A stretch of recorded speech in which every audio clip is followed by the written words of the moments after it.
सुबह के 3 बज रहे थे, मैं उठ चुकी थी खाना बनाने के लिए क्योंकि कल हम लोग की फास्टिंग थी, तो आज पारण था, उसी का जितिया वाहन का फास्टिंग था आज तो 3 बज रहे थे। मेरी दीदी ने कॉल करके मुझे उठाया तो मेरी आँख खुली। वैसे मैं 2 बजे सोई थी, बस मुझे सोए हुए 1 ही घंटे हुए थे क्योंकि सर दर्द इतना हो रहा था कि मुझे नींद ही नहीं आ रही थी। जैसे-तैसे मुझे 2 बजे नींद ही आई थी, वो फिर मुझे 3 बजे उठना भी पड़ा और मैं आई यहाँ पे तो लाइट ऑफ थी, मम्मी-पापा सो रहे थे, तो मैंने उनको अपने कमरे में भेजा सोने के लिए। इधर मैं आ गई किचन में खाना बनाने के लिए, तो मैं नीचे ही बैठ के आज खाना बनाऊँगी क्योंकि व्रत किया था, तो बिना अन्न जल का मतलब ताकत बचती नहीं शरीर में, एकदम वीकनेस हो गई थी मुझे, तो मैं खड़ा होके बना नहीं पाऊँगी, इसलिए मैं नीचे ही बना रही थी। तो मैंने करेले काटना स्टार्ट किया, वैसे सब्ज़ी बहुत सारी थी, करेले, भिंडी, आलू की भुजिया, बैंगन और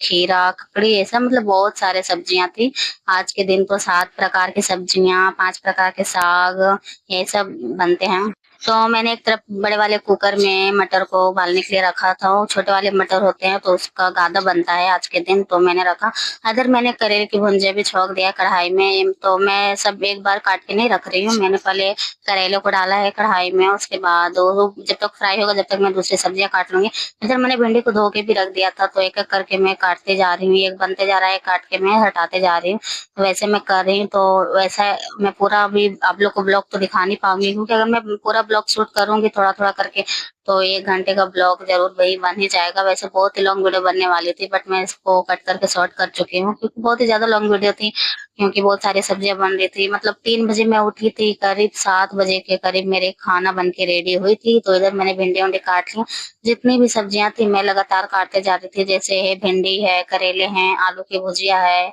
और बैंगन का भरता है, ये सब मैं काट-काट के साइड में रखते जा रही थी। जैसे एक बन रहा था, एक निकाल के रख रही थी, एक को मैं छौंक रही थी, वैसे कर रही थी। वैसे तो कोई अभी वो जाग नहीं रहा था, मम्मी-पापा, रितिका सब सोए हुए थे, मैं इधर खाना बना रही थी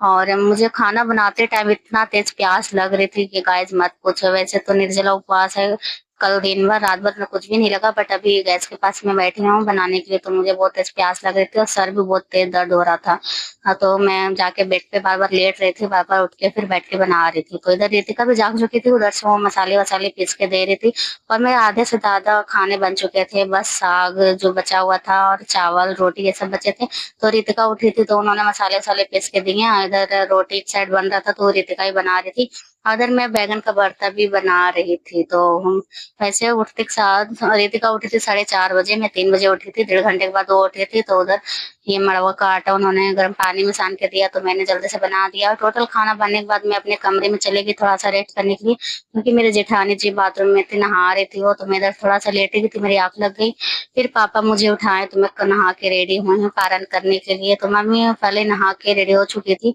मैं जब भी आई थी वहाँ से खाना बना के, मम्मी जब भी उठी थी वो नहा के रेडी हो चुकी थी, अब मेरी बारी थी तो मैंने भी नहा ली और मैं चल गई पारण करने के लिए। मम्मी इधर पूरे पारण की तैयारी कर रही थी और जो चील और सियार को दिया जाता है पत्तों पे, जैसे हम लोग करते हैं वैसे उनको भी दिया जाता है क्योंकि उनका भी आज फास्टिंग रहता है। तो मम्मी ने वो पहले से कर दिया था, मेरे हिस्से का भी उन्होंने ही निकाल के रख दिया था क्योंकि वो देख रहे थे कि